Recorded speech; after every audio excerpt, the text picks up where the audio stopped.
شاید 10 سال کم سے کم 10 سال پہلے یہاں آنے کا اتفاق ہوتا تھا، لیکن میری غیر موجودگی میں یا عدم موجودگی میں میرے دو بیٹے یہاں ذمہ داریاں پوری کرتے رہے ہیں، مولانا عمیر مہدوی اور مولانا تقی مہدوی۔ تو اس ادارے کی جو خدمات کا سلسلہ ہے وہ ایک اعتبار سے میرے خاندان کی جانب سے رکا نہیں ہے۔ تو آج بہت عرصے کے بعد پھر دوبارہ یہاں خطاب کرنے کا موقع ملا ہے۔ خطاب کیا ہے؟ ایک مختصر سی گفتگو ہے، مگر جس انداز سے مجھے آج آپ کے سامنے بات بیان کرنی ہے وہ اس پیرائے میں ذرا مختلف ہے کہ اس ٹاپک پر اور اس شعبے کے بارے میں بہت کم بولا جاتا ہے اور بہت کم لوگ سننا پسند کرتے ہیں۔ مجھے امید ہے کہ آپ لوگ سننا پسند کریں گے جو میں کہنا چاہتا ہوں۔ اس لیے جو آج کا ٹاپک ہے وہ یہ ہے کہ فقہ سمجھنے کا طریقہ اور اس کے فوائد۔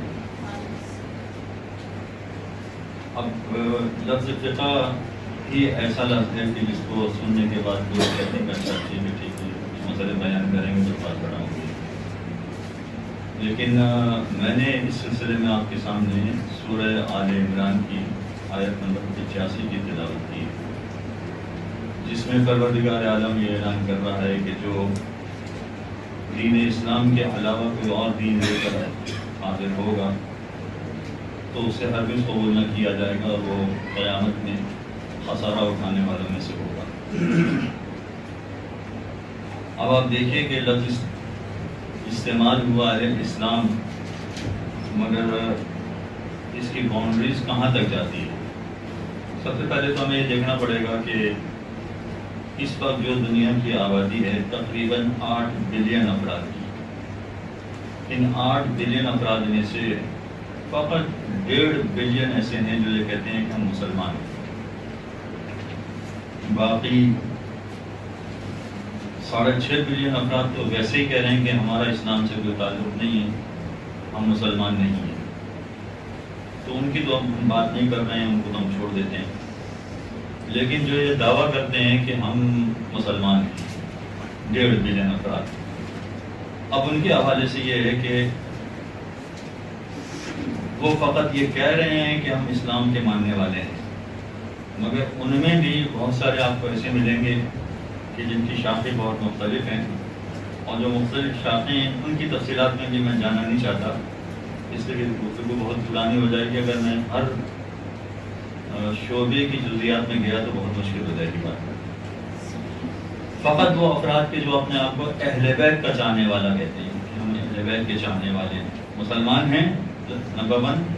نمبر 2 یہ کہ ہم اہل بیت کے چاہنے والے ہیں، تو اب اہل بیت کے چاہنے والوں میں بھی آپ کو مختلف گروہ مل جائیں گے۔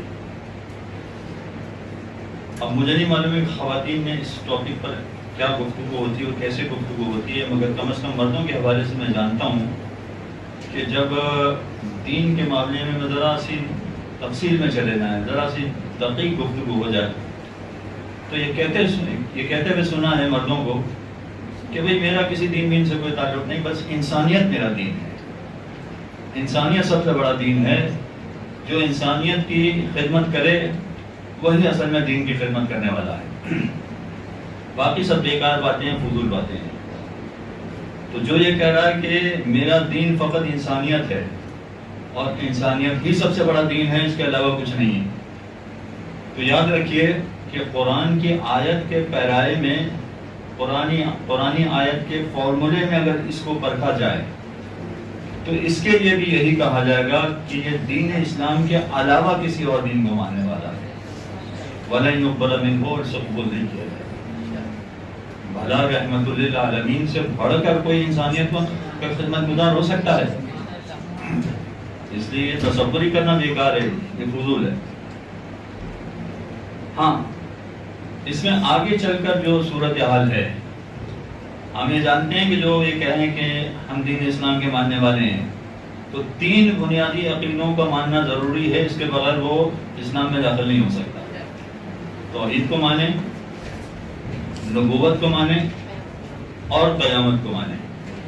یہ 3 بنیادی عقیدے ایسے ہیں کہ جن کے بغیر کوئی شخص دین اسلام میں داخل نہیں ہو سکتا۔ اب اگرچہ میرا ٹاپک عقائد کے بارے میں نہیں ہے، لیکن چونکہ میں نے باہر کی دنیا میں یہ دیکھا ہے اور اتنا زیادہ دیکھا ہے کہ عقیدے کے معاملے میں بہت گڑبڑ ہوتی ہے، عام مسلمانوں سے بھی گڑبڑ ہوتی ہے، اور جو اہل بیت کے چاہنے والے ہیں ان سے بھی زیادہ گڑبڑ ہوتی ہے، ان سے بھی بہت گڑبڑ ہوتی ہے۔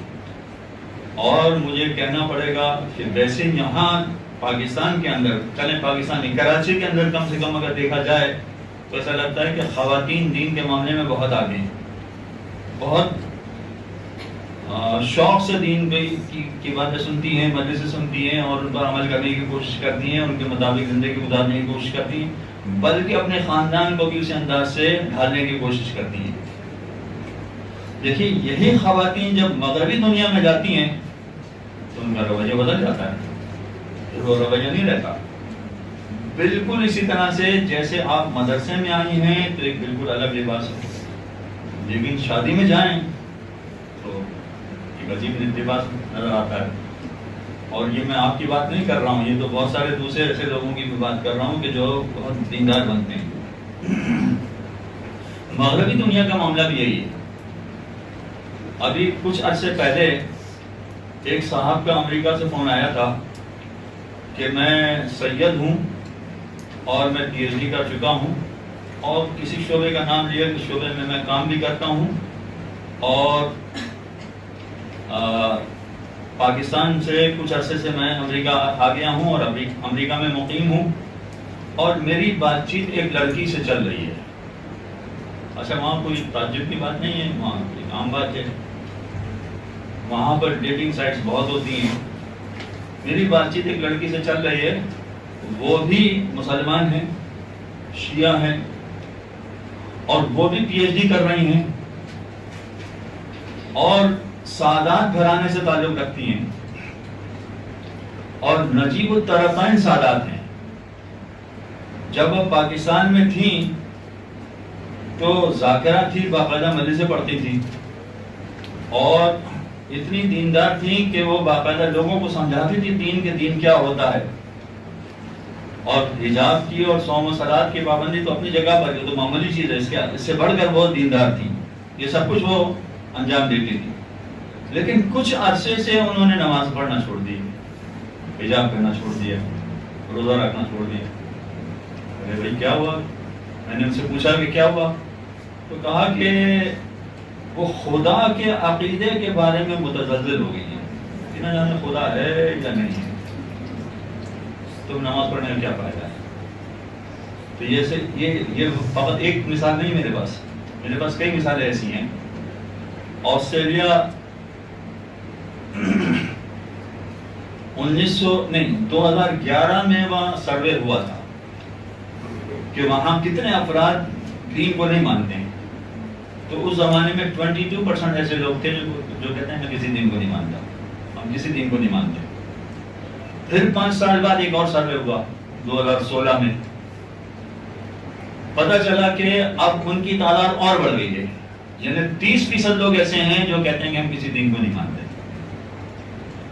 پھر 2021 میں ایک سروے اور ہوا 5 سال بعد، پتہ چلا کہ 40% لوگ ایسے ہیں جو کہتے ہیں کہ ہم کسی دین کو نہیں مانتے۔ بنیادی وجہ کیا ہوتی ہے اس کی؟ بنیادی وجہ اس کی پروردگار کے وجود کے بارے میں ان کو شک و شبہ ہو جاتا ہے کہ نہ جانے خدا ہے کہ نہیں ہے، اور اس کی وجہ بھی سمجھ میں آتی ہے۔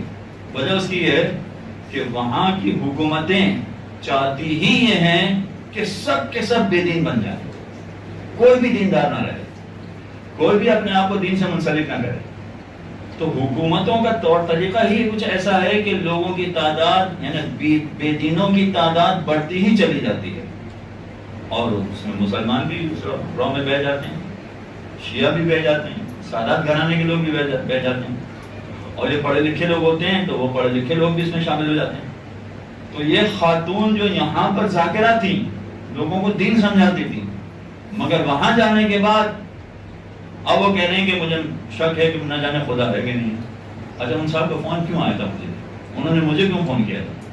وہ اس لیے فون کیا تھا کہ چونکہ وہ ڈیٹنگ سائٹ پر بات چیت ہو رہی تھی تو کیا میں ایسی عورت سے شادی کر سکتا ہوں، یہ سوال تھا.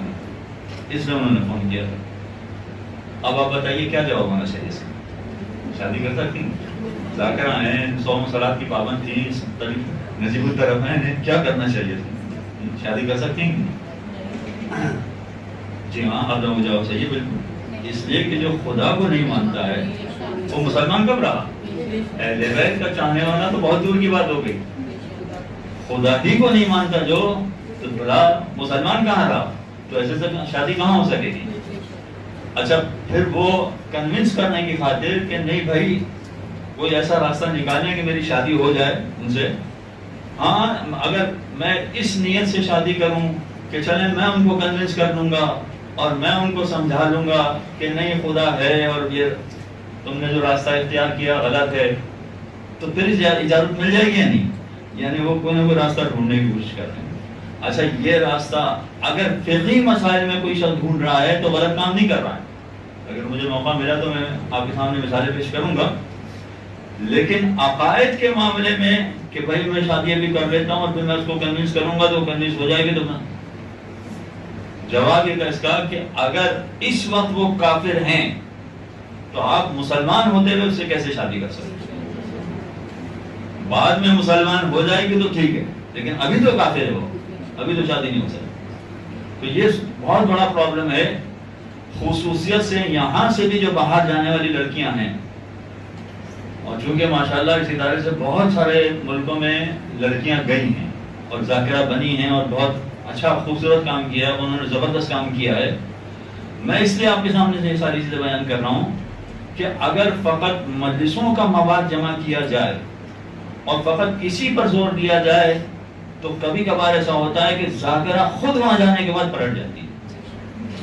اس لیے توجہ اس جانب بھی رکھنا پڑے گی کہ جو باہر جانے والی خصوصیت سے لڑکیاں ہیں، ذاکرہ ہیں، اگر ذاکرہ نہیں ہیں، چلیں آپ کے رشتہ داروں میں سے کوئی اگر باہر جا رہی ہیں، خواتین لڑکیاں باہر جا رہی ہیں، تو ان کو سب سے زیادہ الرٹ اس معاملے میں کرنا پڑے گا کہ دیکھو خدا کے یا توحید کے معاملے میں متزلزل نہیں ہو جانا، اور آپ کے ذہن میں جو دلیل آئے اس کو سمجھائیں.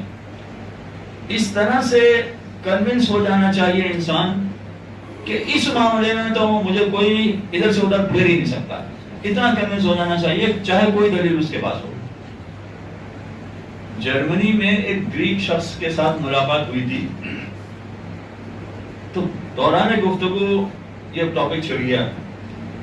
تو وہاں جیسا میں نے کہا کہ مغربی دنیا میں نہیں مانتے ہیں لوگ خدا کو، لیکن اس نے کہا کہ میں خدا کو مانتا ہوں اور میرے پاس دلیل بھی ہے، اور میرے پاس جو دلیل ہے وہ سائنٹیفک دلیل ہے. اچھا یہ تو میں نے سنا تھا کہ فلسفی دلیل، یہ تو سنا تھا کہ اخلاقی دلیل، یہ تو سنا تھا کہ کائناتی دلیل، یہ پہلی دفعہ سنا تھا کہ سائنٹیفک دلیل ہے. میں نے کہا اچھا بتائیے کیا سائنٹیفک دلیل ہے. اچھا اس نے جو دلیل پیش کی وہ مختصر ہے. اب میں کچھ اپنے الفاظ میں کچھ باتیں اور ملا کے آپ کے سامنے پیش کر رہا ہوں، فقط اس کی بات نہیں ہے. سائنٹیفک دلیل کیا ہے؟ پوری کی پوری سائنس، جتنے بھی سائنس کے سبجیکٹ ہیں، جتنے سائنس کے سبجیکٹ آپ کے ذہن میں آ رہے ہیں، سارے سائنس کے سبجیکٹ، یہ پوری کی پوری سائنس ڈیپینڈ کرتی ہے میتھمیٹکس پر. یعنی اگر آپ میتھمیٹکس کو نکال دیں اس سے تو پوری سائنس فلاپ ہو جائے گی. اس لیے کہ فزکس میں میتھمیٹکس چاہیے، کیمسٹری میں میتھمیٹکس چاہیے، باٹنی میں میتھمیٹکس چاہیے، زولوجی میں، ہر سبجیکٹ میں میتھمیٹکس چاہیے. اگر آپ میتھمیٹکس کو بیچ میں نکال دیں تو پوری سائنس فلاپ ہو جائے گی. ہاں بات تو صحیح ہے. اچھا میتھمیٹکس ڈیپینڈ کرتی ہے 4 فارمولا پر. اگر یہ 4 فارمولا میتھمیٹکس سے نکال دیے جائیں تو پوری میتھمیٹکس فلاپ ہو کے گر جائے گی، میتھمیٹکس نہیں بچے گی پوری. وہ 4 فارمولا کیا ہے؟ Plus, minus, multiplication, division. یہ 4 فارمولا. اگر یہ 4 فارمولا میتھمیٹکس سے نکال دیے جائیں تو میتھمیٹکس میں کچھ نہیں بچے گا، پھر کوئی چیز میتھمیٹکس میں نہیں بچے گی، ختم ہو جائے گی ساری چیز. ٹھیک ہے؟ ہاں صاحب بات تو صحیح ہے، بالکل ٹھیک ہے. اچھا میتھمیٹکس میں یہ 4 فارمول جو ہیں اس کو ہم اپلائی کرتے ہیں. 0 کو 0 کے ساتھ پلس کریں کیا نتیجہ نکلے گا؟ 0 کو 0 سے مائنس کریں کیا نتیجہ نکلے گا؟ 0 کو 0 سے ملٹیپلائی کریں کیا نتیجہ نکلے گا؟ اور 0 کو 0 سے ڈیوائڈ کریں تو کیا نتیجہ نکلے گا؟ 0 نتیجہ نکلنا چاہیے مگر 0 نہیں. یہ پوری کائنات موجود ہے. اس کا مطلب ہے کہ شروع میں 0 نہیں تھا, کچھ تھا جس نے اس پوری کائنات کو خلق کیا. لہذا سائنسی اعتبار سے بھی دیکھا جائے تو 0 کبھی نہیں تھا, کچھ تھا جس نے سب کچھ وجود عطا کیا, وجود بخشا اور یہ کائنات وجود میں آ گئی. اچھا یہ سائنسی دلیل ہے. اور ایک پرانی دلیل تو آپ نے سنی ہوگی. پرانے زمانے میں جب کاٹن سے دھاگا بنایا جاتا تھا تو گھروں میں بنایا جاتا تھا. تو گھروں میں جب دھاگا بنایا جاتا تھا تو وہ عورتیں بناتی تھی, وہ کاٹن لے کر آتی تھی اور کاٹن سے وہ چرخا چلاتی تھی. چرخا چلانے والی اس بوڑھی جو کئی سو سال پرانی بات ہو گئی ہے, اسے پوچھا کہ کیا تم خدا کو مانتی ہو؟ مانتی ہوں. کیا دلیل ہے؟ سوچ میں پڑ گئی. آدمی سوچ میں پڑ جاتا نا 1 منٹ کے لیے, تو کیا دلیل ہے؟ سوچ میں پڑ گئی. کہا کہ میں جب یہ چرخا چلاتی ہوں تو یہ چلنے لگتا ہے, اور جب ہاتھ روک دیتی ہوں تو رک جاتا ہے. تو اتنا چھوٹا سا چرخا بغیر چلانے والے کے نہیں چل سکتا, تو اتنی بڑی کائنات بغیر چلانے والے کے کیسے چل سکتا؟ یہ اس کی دلیل ہے. لہذا کوئی نہ کوئی دلیل ایسا ہونا چاہیے جس سے اتنا انسان کنونس ہو جائے کہ کوئی کسی انداز کی دلیل پیش کرے کہ خدا ہے کہ نہیں ہے کہ نہیں ہے, تو اس کی باتوں میں نہ آئے, اس کی دلیلوں میں ہرگز نہ آئے. یہ ایک پہلو ہے عقائد کے حوالے سے. اچھا اب یہاں جو بات آ گئی ہے تو میں ذرا اس کو آگے بڑھاؤں. آپ نے اب تک ایک جملہ سنا ہوگا کہ اصول دین میں تقلید نہیں ہوتی ہے. کتابوں میں لکھا ہے, توضیح المسائل میں بھی لکھا ہے, یہ اعلیٰ جملہ میں مانتا ہوں, توضیح المسائل میں بھی یہ جملہ لکھا ہے کہ اصول دین میں تقلید نہیں ہوتی. مگر یہ جملہ نامکمل ہے. نامکمل میں یہ معنی کہہ رہا ہوں میں کہ چونکہ توضیح المسائل پڑھنے والے جو بنیادی لوگ ہوتے ہیں وہ سطحی علم حاصل کرنے والے لوگ ہوتے ہیں, ابھی نیا علم سیکھ رہے ہوتے ہیں, نئی نئی باتیں سیکھ رہے ہوتے ہیں دین کی, تو ان کے لیے تو یہ جملہ صحیح ہے کہ توضیح المسائل میں جو جملہ لکھا ہے کہ اصول دین میں تقلید نہیں ہوتی, ان کے لیے تو صحیح ہے. لیکن حقیقتاً یہ جملہ صحیح نہیں ہے کہ اصول دین میں تقلید نہیں ہوتی. نہیں, یہ جملہ صحیح نہیں ہے. حقیقتاً یہ جملہ صحیح نہیں ہے. ہو سکتا ہے کہ آپ میں سے بعض کو تعجب لگے کہ یہ پہلی مرتبہ آپ یہ سن رہی ہیں کہ اصول دین میں تقلید نہیں ہے. اصول دین میں تقلید نہیں ہے جملہ لکھا ہے, مگر میں کہہ رہا ہوں نہیں, اصول دین میں بھی تقلید ہے, اس میں بھی تقلید ہے. وجہ کیا ہے؟ اصول دین میں جو تقلید میں ہے 3 باتیں بتائی میں نے, توحید, نبوت, قیامت. اگر سطحی اعتبار سے دیکھا جائے کہ خدا ہے یا نہیں ہے تو ابھی آپ نے دلیل سنی کہ بھائی معمولی سے معمولی دلیل بھی اگر انسان کے لیے ہو تو کافی ہے, سمجھ جائے گا وہ. قیامت کے حوالے سے بھی کہ بھائی مرنے کے بعد خدا کی بارگاہ میں حاضر ہونا ہے, یہ اپنی بات. اگر قیامت نہ ہو تو پھر یہ پروردگار کو سب کچھ انسانوں کو پیدا کرنا, پھر ان کو آزمائش میں ڈالنا, ان ساری چیزوں کی ضرورت کیا تھی؟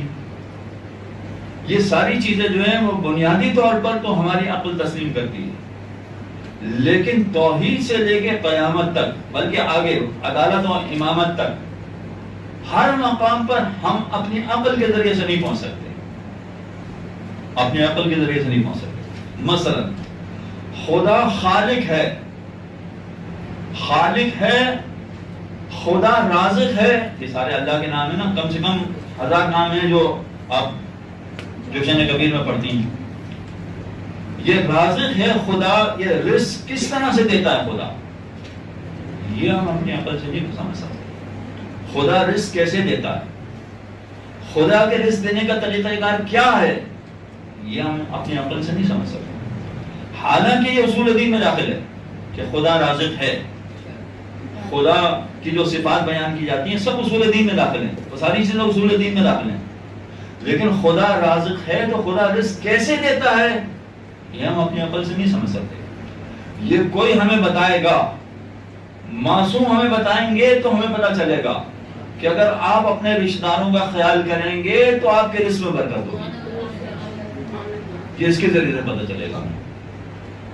اس کا مطلب یہ ہوا کہ ہمیں معصوم کی تقلید کرنا پڑے گی. اب لفظ تقلید کو آپ وہ فقہی اعتبار سے نہ دیکھیں. تقلید کا مطلب کسی کی بات ماننا.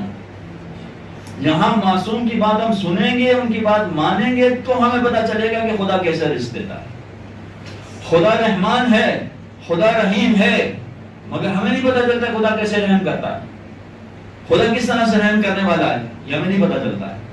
یہ معصوم ہمیں بتاتے ہیں کہ اگر تم دوسروں پر رحم کرو گے تو خدا تم پر رحم کرے گا.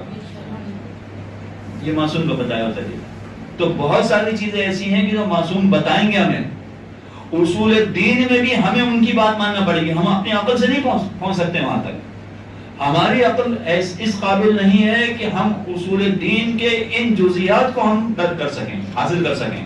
یہ ہمارے بس کی بات نہیں، ہم نہیں کر سکتے. اسی طرح سے معصوم نے بتایا ہم یہاں تک تو پہنچ سکتے ہیں کہ ہاں بھائی مرنے کے بعد خدا کی بارگاہ میں حاضر ہونا چاہیے، ورنہ یہ ساری دنیا بنانے کا فائدہ کیا ہے. لہذا کچھ نہ کچھ ہونا چاہیے کہ مرنے کے بعد خدا کی بارگاہ میں حاضر ہونا ہے. مگر مرنے کے بعد کیا ہوگا یہ ہم اپنی عقل سے نہیں سوچ سکتے. جہنم میں کیا ہونے والا ہے یہ معصوم نے ہمیں بتایا کہ جہنم میں یہ ہونے والا ہے. جنت میں کیا ہوگا، جنت میں کیا نعمتیں ملیں گی یہ معصوم ہمیں بتائیں گے تو ہمیں پتہ چلے گا کہ جنت میں. تو اس کا مطلب یہ ہوا کہ اصول دین میں بھی تقلید ہے، مگر عام آدمی کی تقلید نہیں ہے. اس کی تقلید ہے جو عصمت کی منزل پر فائز ہو. جو عصمت کی منزل پر پہنچے گے وہ ہمیں بتائیں گے کہ آگے کیا ہونے والا ہے. اصول دین میں پروردگار کا طریقہ کار کیا ہے، کیسے وہ کرتا ہے، یہ وہ ہمیں سمجھائیں گے. اچھا، اب یہاں اس منزل پر پہنچنے کے بعد کہ معصوم ہمیں سمجھائیں گے تو ہمیں پتہ چلے گا کہ پروردگار کس طرح رزق دیتا ہے، پروردگار کس طرح رحم کرتا ہے، پروردگار کس طرح خلق کرتا ہے یعنی اولاد دیتا ہے. یہ معصوم ہمیں بتائیں گے تو ہمیں پتہ چلے گا. لیکن شرعی مسائل کی طرح یہاں پر بھی جو کچھ معصوم بتائیں گے وہ سب کا سب ہماری سمجھ میں آ جائے یہ ضروری نہیں ہے. بہت ساری باتیں ہماری سمجھ میں آ جائیں گی. جو معصوم بتائیں گے ان میں سے بہت ساری باتیں ہماری سمجھ میں آ جائیں گی. بہت ساری باتیں ہماری سمجھ میں آ جائیں گی کا مطلب یہ ہے کہ معصوم نے یہ کہا کہ مثلا شادی کرو تو تمہارے رزق میں اضافہ ہوگا، اور میں دیکھا کہ ہاں شادی کی تو اس رزق میں اضافہ ہو گیا. تو کچھ باتیں ایسی ہیں کہ جو انسان اپنے تجربات سے دیکھ لیتا ہے، سمجھ لیتا ہے کہ ہاں ایسا ہوتا ہے. لیکن اس کے باوجود ضروری نہیں ہے کہ معصوم کی بتائی ہوئی ساری باتیں بھی ہم سمجھ سکیں. کچھ باتیں سمجھیں گے، کچھ نہیں سمجھیں گے. اس کا مطلب یہ ہوا کہ اصول دین کے 3 پورشن ہو گئے.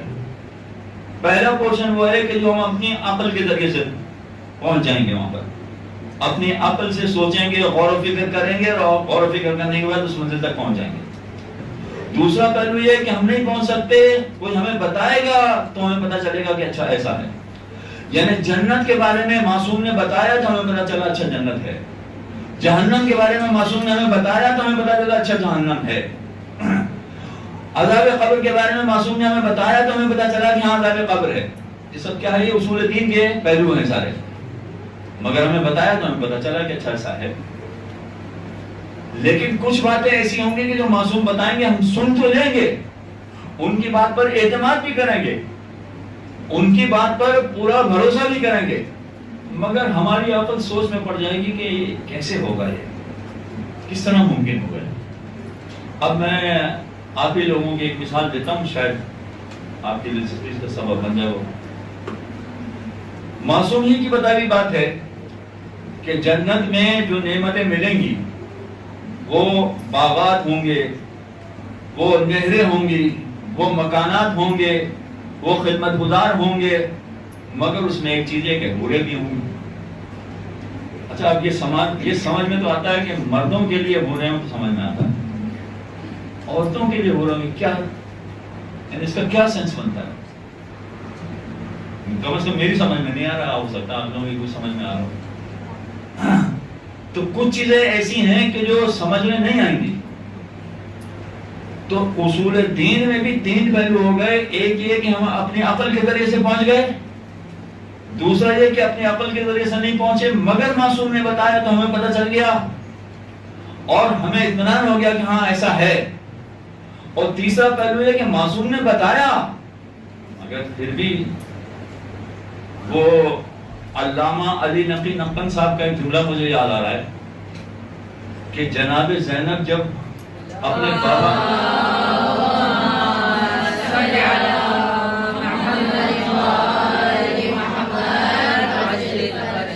اپنے بابا کی گود میں بیٹھی تھی اور شانوں سے رضا ہٹ گئی تھی, تو بابا نے جو کہ بوسے لے لیے تھے اور پوچھا تھا جناب زینب نے کہ یہ کیا کیا آپ نے, تو مولا نے سمجھایا تھا کہ تمہارے ان ہاتھوں میں رسن باندھے جائیں گے. تو علامہ علی نقی نقن صاحب کا یہ جملہ ہے, میں نے کتابوں میں تو کہیں نہیں پڑھا. وہ کہتے ہیں کہ جناب زینب نے کہا کہ میں بہت چھوٹی تھی لیکن جب میں بڑی ہوئی تو نہ جانے کب میں نے یہ سوچا, جب گھرانہ پورا بھائیوں سے بھر گیا تو نہ جانے کب میں نے یہ سوچا کہ جس بہن کا ایک بھائی ہوتا ہے اس کی طرف کوئی آنکھ اٹھا کے نہیں دیکھ سکتا. تو اب یہ سارا معاملہ ایسا ہے کہ اس میں انسان مختلف مراحل میں سوچتا رہتا ہے.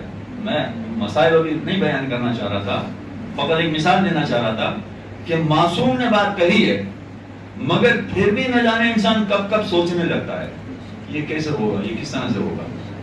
تو یہ معاملہ بھی اسی طرح کا ہے کہ اگر قرآن میں تذکرہ ہے ساری نعمتوں کا تو کچھ نعمتوں کی بات تو سمجھ میں آتی ہے کہ ہاں یہ نعمتیں, مگر کچھ نعمتوں کی بات میری سمجھ میں نہیں آتی, ہو سکتا ہے کسی اور کی سمجھ میں. لہذا معصوم کی ساری باتیں سمجھ میں آئیں یہ ضروری نہیں. یہ اگرچہ میرا ٹاپک نہیں تھا, میرا ٹاپک تو فقہ تھا, لیکن یہ اصول دین کی بات بیچ میں آ گئی اس لیے میں بیان. اچھا, اسی طرح سے آخرت کے بارے میں اتنا تو پتا ہے کہ خدا کی بارگاہ میں حاضر ہونا ہے, لیکن خدا کی بارگاہ میں حاضر ہونے کے بعد کیا ہوگا یہ ہم اپنی عقل سے نہیں طے کر سکتے, یہ ہماری عقل میں نہیں آئے گا. اس لیے کہ یہودی یہ کہتے ہیں کہ فقط یہودی جنت میں جائیں گے, باقی کوئی نہیں جائے گا. تو یہ ان کا طریقہ ہے. عیسائی کہتے ہیں کہ کوئی بھی جہنم میں نہیں جائے گا, سب کے سب جنت میں جائیں گے, اس لیے کہ انسانوں نے جتنی برائیاں کی تھی اس کے بدلے میں جناب عیسیٰ سولی پر چڑھ گئے تھے, لہذا اس کا خمیازہ جناب عیسیٰ نے بھگت دیا, بس کافی ہے. تو کیا بات صحیح ہے؟ ہم کہتے ہیں کہ نہیں, جو اچھائی کرنے والا ہے وہ جنت میں جائے گا, جو برائی کرنے والا ہے وہ جنت. کیا بات صحیح ہے؟ فقط یہودی جنت میں جائیں گے, کوئی بھی جہنم میں نہیں جائے گا, یعنی یہ ہم اپنی عقل سے نہیں سوچ سکتے. یہ باقاعدہ کوئی ہمیں سمجھائے گا. قرآن بتا رہا ہے مسلسل ان الانسان لفی خسر الا الذین آمنوا وعملوا الصالحات, جو عمل اور ایمان کی منزل پر پہنچے گا وہ کامیاب ہے, باقی سب کام. تو یہ ساری منزلیں ایسی ہیں کہ اصول دین کے بارے میں بھی جو ایک کانسیپٹ ہے کہ اصول دین میں کوئی تقلید نہیں ہے, یہ کم از کم آپ آج کریکٹ کر لیں اس کو کہ نہیں ایسا نہیں ہے. ایک منزل تک جو ہے اصول دین میں تقلید نہیں ہے, مگر آگے جا کے پھر ہمیں معصوم کی بات ماننا پڑے گی کہ کیا ہے. یہ ایک بات مکمل ہو گئی. اب اس کے بعد وہ دوسری منزل آتی ہے. دوسری منزل ایسی ہے کہ جو جس میں مشکل یہ ہے کہ ہمارے یہاں ممبروں سے, یعنی اب عمل کی بات ہو رہی ہے, ہمارے یہاں ممبروں سے جو کچھ بیان کیا جاتا ہے اس میں سیاست کا ٹاپک بیان کیا جاتا ہے, اس میں فضائل معصومین کے پڑھے جاتے ہیں, اس میں تبرہ پڑھا جاتا ہے, اس میں اخلاقیات پڑھی جاتی ہیں. یہ سارے ٹاپک تو پڑھے جاتے ہیں, اس کے علاوہ بھی ٹاپک ہوں گے جو پڑھے جاتے ہوں گے, اور بڑے بڑے ممبروں سے سارے ٹاپک پڑھے جاتے ہیں. یہ سارے ٹاپک ہمارے یہاں سے پڑھے جاتے ہیں. افسوس کی بات یہ ہے کہ اگر نہیں پڑھا جاتا ہے تو فقہ کا ٹاپک نہیں پڑھا جاتا, فقہ پر زیادہ توجہ نہیں دیتے. اچھا, نہیں پڑھا جاتا اس کی وجہ بھی یہ ہے کہ بلانے والے اس ٹاپک کو سننا ہی نہیں چاہتے ہیں, تو پڑھنے والا کہاں سے پڑھے گا؟ اصل تو بلانے والے ہیں نا. اگر بلانے والے فضائل پڑھنے والے کو بلانا چاہتے ہیں تو ٹھیک ہے, وہ فضائل پڑھیں گے. اگر سیاست پڑھنے والوں کو بلانا چاہتے ہیں تو وہ پڑھیں گے. لیکن فقہ کوئی سننا ہی نہیں چاہتا، یعنی ماحول ہی ایسا بنا ہوا ہے کہ یہ اس ٹاپک کو کوئی سننا ہی نہیں چاہتا، تو کہاں سے پڑھا جائے گا؟ تو ایکچوئل ایک طرح سے ذمہ دار تو یہ سننے والے ہیں، سننے والے کہہ لیں یا مجلس برپا کہنے والے کرنے، مجلس برپا کرنے والے مثلا اگر یہ سننا ہی نہیں چاہتے ہیں تو پھر ایسی صورت میں کہاں سے بیان کیا جائے گا؟ جبکہ حقیقت یہ ہے کہ جو ٹاپک بھی پڑھا جائے، چاہے سیاست پڑھی جائے، چاہے فضائل پڑھے جائیں، چاہے تبرہ پڑھا جائے، چاہے اخلاقیات پڑھی جائیں، چاہے فلسفہ، جو ٹاپک بھی پڑھا جائے گا اس کو فقہ کے پیمانے پر پرکھنا پڑے گا کہ فقہ کے پیمانے پر وہ پورا اترتا ہے یا نہیں اترتا۔ اگر وہ فقہ کے پیمانے پر پورا نہیں اترتا ہے تو اس کو وہ نہیں پڑھنا چاہیے، اسے وہ چیز نہیں پڑھنا چاہیے۔ اب میں آپ کو ایک مثال بھی دے دوں تاکہ یہ بات واضح ہو جائے جو میں کہنے جا رہا ہوں۔ میں نے 4-5 چیزیں آپ کے سامنے بیان کر دی ہیں، 4-5 چیزوں کی ہو سکتا ہے مثال میں نے دے سکوں۔ ایک کی مثال دے دیتا ہوں، سیاست کی مثال دے دیتا ہوں۔ مثلا جو سیاست پڑھنے والے ہمارے علماء ہیں، جو کوئی اس پارٹی میں شامل ہونے کا اعلان کرتا ہے تو کوئی اس پارٹی میں شامل ہونے کا اعلان کرتا ہے، مثلا جو اس طرح کی باتیں کر رہے ہوتے ہیں، تو اب یہ سیاست پڑھنے والے علماء کے حوالے سے کہ سیاست بھی جو بیان کر رہے ہیں وہ اگر فقہ کے معیار پر پورا اتر رہی ہو تو وہ بیان کر سکتے ہیں، ورنہ وہ بیان نہیں کر سکتے۔ اچھا میں ابھی علماء کو ایک طرف کر دیتا ہوں، علماء کی بات نہیں کر رہا ہوں، فقط سیاست دانوں کی بات کر رہا ہوں، فقط سیاست دانوں کو آپ پیش نظر رکھیے۔ دنیا میں اس وقت اگرچہ مجھے معلوم ہے کہ خواتین کو سیاست میں زیادہ دلچسپی نہیں ہوتی ہے، چند خواتین ہیں کہ جو زیادہ دلچسپی لیتی ہیں، لیکن چونکہ یہ مثال دینا ذرا مشکل ہے لہذا یہ مشکل والی مثال میں آپ کے سامنے پیش کر رہا ہوں۔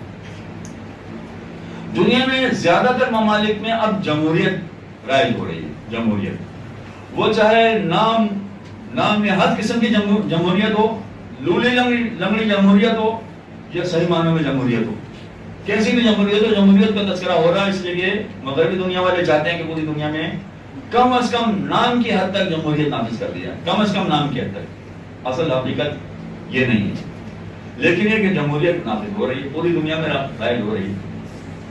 اب جمہوریت میں ہوتا کیا ہے کہ ایک پارٹی حکومت میں ہوتی ہے اور دوسری پارٹی اپوزیشن میں ہوتی ہے، ٹھیک ہے؟ کبھی یہ اپوزیشن والے حکومت میں آ جاتے ہیں اور حکومت والے اپوزیشن میں چلے جاتے ہیں، صحیح ہے؟ اب دنیا جہاں جمہوریت ہے، ساری جمہوریتوں کی بات کر رہا ہوں میں، جہاں جمہوریت ہے ان تمام مقامات پر اپوزیشن کا کام ہمیشہ حکومت کو برا بھلا کہنا ہوگا۔ یہ فقط پاکستان کی بات نہیں، پوری دنیا میں ایسے ہی ہوتا ہے۔ اپوزیشن کا کام ہے فقط حکومت کی تنقید کرنا، ان کی برائیاں بیان کرنا، وہ برائیاں ہو یا نہ ہو، بس ان کا کام ہی فقط یہ ہے، اپوزیشن میں ہے اس لیے ان کا کام ہی ہے کہ فقط ان کی برائیاں بیان کرنا۔ اچھا اب باقی دنیا کو چھوڑیں، ہم اپنی یہاں جو جمہوریت ہے اس سے سمجھنے کی کوشش کرتے ہیں کہ فقہ کیسے داخل ہے اس میں۔ فرض کیجئے کہ ایک پارٹی اپوزیشن میں ہے اور دوسری پارٹی حکومت میں ہے۔ اب جو پارٹی اپوزیشن میں ہے وہ کیا کہہ رہے ہیں کہ یہ چور ہیں، یہ ڈاکو ہیں، انہوں نے غصب کیا ہے، انہوں نے یہ کیا۔ سنتے ہیں کہ نہیں سنتے؟ آپ روزانہ سنتے ہیں، دن میں 10 دفعہ سنتے ہیں والے جملے۔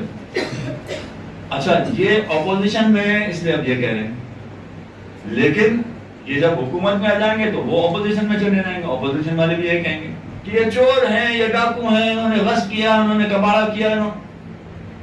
یہی جملے ہوتے ہیں جو دہرائے جاتے ہیں بار بار۔ جو اپوزیشن میں ہوگا وہ یہی کہے گا کہ یہ لوگ چور ہیں، یہ ڈاکو ہیں، انہوں نے غصب کیا ہے، انہوں نے غبن کیا، انہوں نے توڑ دیا، موڑ دیا، پھوڑ دیا، جو کچھ بھی ہے۔ یہ چور اور ڈاکو کے نعرے پاکستان میں اتنے مشہور ہو گئے ہیں کہ شاید ہی کوئی شخص ہوگا جس نے یہ والے نعرے نہ سنا، اتنے مشہور ہو گئے ہیں کہ یہ چور ہیں یا ڈاکو۔ ہاں یہ الگ بات ہے کہ یہ ان کو چور کہہ رہے ہیں اور یہ ان کو چور کہہ رہے ہیں، یہ ان کو ڈاکو کہہ رہے ہیں، یہ ان کو ڈاکو کہہ رہے ہیں۔ اب یہ الگ بات ہوتی ہے کہ کبھی کسی کا چور کہنے کا نعرہ زیادہ مقبول ہو جاتا ہے، کسی کا کم مقبول ہو جاتا ہے۔ ایک پارٹی نے یہ کہا کہ یہ چور ہیں، ڈاکو ہیں، ان کا نعرہ بہت مقبول ہو گیا، بھائی صحیح کہہ رہے ہیں، بالکل ٹھیک کہہ رہے ہیں۔ انہوں نے بھی کہا کہ یہ چور ہیں، ڈاکو ہیں، مگر ان کے نعرے کو کسی نے نہیں پسند کیا۔ یہ بھی یہی کہہ رہے ہیں کہ ہاں یہ چور ہے، مگر ان کا نعرہ اتنا مقبول نہیں اور دوسرے کا نعرہ بہت مقبول ہے. تو یہ ہوتا ہے، یہ تو پالیٹکس میں ہوتا ہے سامنے.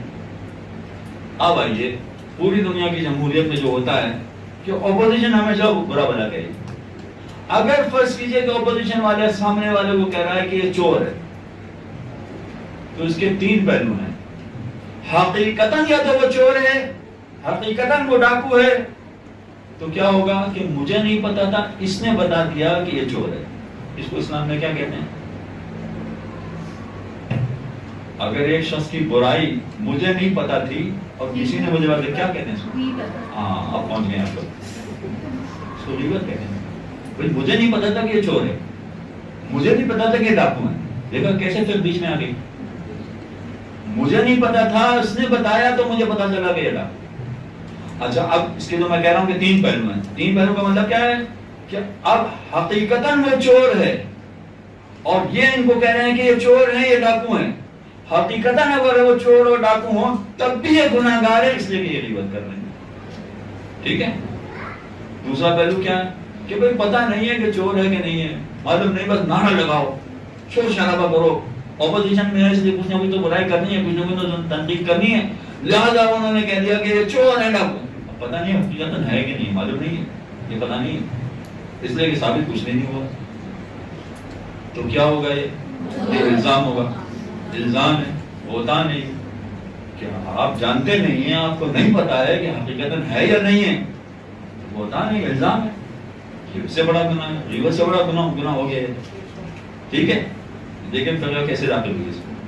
تیسرا پہلو کیا ہے کہ یہ جانتا ہے کہ چور نہیں ہے. یہ اپوزیشن والا جانتا ہے کہ یہ ڈاکو نہیں ہے، پھر بھی کہہ رہا ہے کہ چور ہے، ڈاکو ہے، پھر بھی یہ کہہ رہے ہیں کہ چور ہے، ڈاکو ہے.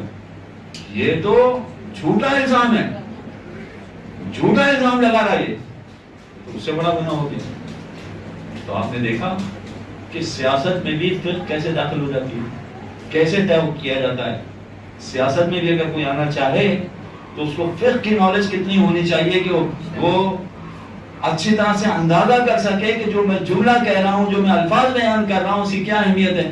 کہیں ایسا تو نہیں کہ میں خدا کی بارگاہ میں پکڑا جاؤں گا، کہیں ایسا تو نہیں کہ مجھے اپنے ان جملوں کی وجہ سے جہنم میں ڈال دیا جائے گا.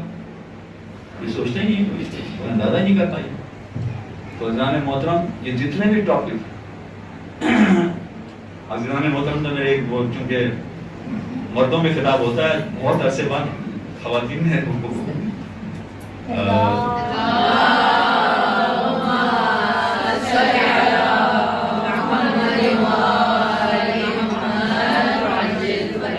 چونکہ آپ نے معاف کیا. اچھا یہ اگر صورتحال دیکھیں آپ، سیاست کی میں نے مثال پیش کی، اس میں بھی جب تک انسان کو فقہ پر عبور حاصل نہ ہو قدم نہیں رکھنا چاہیے، یہ کام نہیں کرنا چاہیے. اسی طرح سے اگر فضائل پڑھ رہا ہے، اگر وہ فقہ نہیں جانتا ہے تو اس کو فضائل بھی نہیں پڑھنا چاہیے، اس کو تبرہ بھی نہیں پڑھنا. اب میں مثالیں دے سکتا ہوں مگر میں جو اصل بات کہنا چاہ رہا ہوں بہت پیچھے رہ جائے گی، اس لیے میں مثالیں نہیں دے رہا. میں نے سیاست کی مثال آپ کے سامنے پیش کر دی، ورنہ ہر ایک کی مثالیں اپنی جگہ پر. جو اخلاقیات کی پڑھ رہا ہے اس کو پہلے فقہ پر عبور ہو تو وہ اخلاقیات پڑھے گی، اس لیے کہ کچھ مقامات پر وہ یہ سمجھے گا کہ میں اچھی اچھی باتیں بیان کر رہا ہوں، جبکہ شرعی اعتبار سے وہ غلط ہوگا، شرعی اعتبار سے وہ گناہگار ہوگا. بہت سارے افراد ہیں، خواتین میں بھی آپ کو ایسی ملیں گی کہ امام بارگاہ میں ان کو 500 روپے کی نوٹ مل گئی. اب اپنی دیانتداری کا مظاہرہ کرتے ہوئے انہوں نے اپنی جیب میں نہیں ڈالا، اپنی پاکٹ میں نہیں ڈالا، اپنی جیب میں نہیں ڈالا، اپنے پاکٹ میں نہ ڈالنے سے اتنا تو پتہ چل رہا ہے کہ مخلص ہیں، بے دین نہیں بننا چاہتی، بے دین نہیں ہے. لیکن کیا کیا کہ یہ 500 کی نوٹ لا کے ڈونیشن باکس میں ڈال دی کہ بھائی یہ میرا نہیں ہے، پر پتہ نہیں کیا صحیح کیا انہوں نے.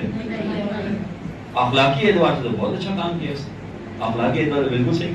لیکن آپ نے دیکھا کہ فقہ کے اعتبار سے کتنی بڑی بلنڈر کر دی اس نے، کتنی بڑی بھول کر دی اس نے. تو یہ سارے جتنے ٹاپک ہیں، ان تمام ٹاپکس میں جب تک فقہ میں عبور نہ ہو اس وقت تک ہاتھ نہیں ڈالنا چاہیے، اس وقت تک آگے نہیں بڑھنا چاہیے. اور جب اس میں ایک حد تک عبور حاصل ہو جائے تو پھر آہستہ آہستہ آگے بڑھے. اور یہی وہ چیز ہے فقہی اعتبار سے اگر دیکھا جائے تو یہی وہ چیز ہے کہ ہم سے کہا گیا ہے کہ فقیہ کی تقلید کرو. حالانکہ حوزے میں بڑے بڑے فلسفی پڑھے ہوتے ہیں, بڑے بڑے مفسر پڑھے ہوتے ہیں, بڑے بڑے محدث ہوتے ہیں, وہاں پر ایک سے بڑھ کر ایک بڑا عالم موجود ہوتا ہے, مگر ہم سے یہ نہیں کہا گیا کہ تم فلسفی کی تقلید کرو, ہم سے یہ نہیں کہا گیا کہ مفسر قرآن والے کی تقلید کرو, نہیں یہ بھی نہیں کہا گیا. حدیث والے کے لیے بھی نہیں کہا گیا کہ تم محدث کی تقلید کرو, نہیں, کیا کہا گیا؟ فقیہ کی تقلید کرو. فقیہ.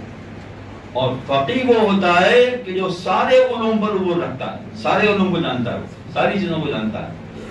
اب یہ جب فقیہ جس کو ہمیں فالو کرنا ہے, جس کو ہمیں جس کی بات کو ہمیں ماننا ہے, یعنی بات کو ماننے کا مطلب ان کے فتوے کو ہمیں ماننا ہے.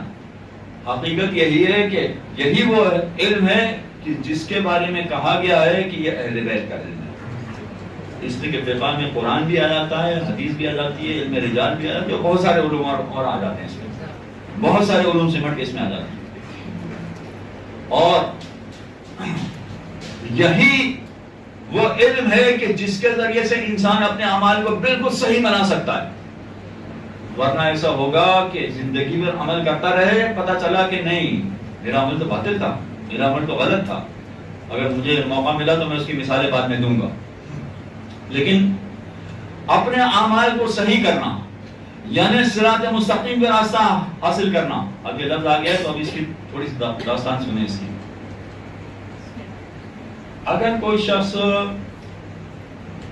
نماز روزے کا پابند ہے, نماز پڑھے, مگر نماز پڑھنے کے بعد کوئی دعا نہ مانگے, تو کیا اس کی نماز قبول ہے؟ دیکھیں نماز تو اس کی قبول ہے, اس لیے کہ جو واجبات تھے, جو شرائط تھے وہ تو اس نے انجام دے دیے, لیکن دعا نہیں مانگ رہا ہے. اچھا اگر اس سے پلٹ کے پوچھا جائے کہ بھائی دعا کیوں نہیں مانگ رہے, وہ کہہ کہ نہیں میں نے طے کر لیا ہے, میں طے کر کے بیٹھ گیا ہوں کہ خدا سے کوئی دعا نہیں مانگوں گا, خدا سے کوئی دعا نہیں مانگوں گا. اچھا ایسے لوگ شاید مل جائیں آپ کو, کیوں نہیں مانگیں؟ بہت سارے ریزنز ہو سکتے ہیں اس کے, میں ایک دو ریزن آپ کو بتا دیں. اگر اس سے پوچھا جائے کہ بھائی کیوں خدا سے کیوں دعا نہیں مانگو گے, کہا میری کوئی دعا قبول ہی نہیں ہوتی ہے, تو دعا مانگنے کا فائدہ کیا ہے؟ آپ کو یہ کہتے ہوئے بہت سارے لوگ مل جائیں گے کہ دعا قبول ہی نہیں ہو رہی ہماری, میری کوئی دعا قبول ہی نہیں ہوتی تو دعا مانگنے کا فائدہ کیا, میں کیوں دعا مانگوں؟ بس خدا نے نماز واجب کر دی تو نماز پڑھ لی میں نے. حقیقت یہ کہ ایسا نہیں ہے, ایسا ہوتا نہیں. ہر شخص کی دعا قبول ہوتی ہے, مگر مسئلہ یہ ہے کہ دعا قبول ہونے کے بعد کوئی ایس ایم ایس نہیں آتا, کوئی واٹس ایپ نہیں آتا, کوئی ای میل نہیں آتی.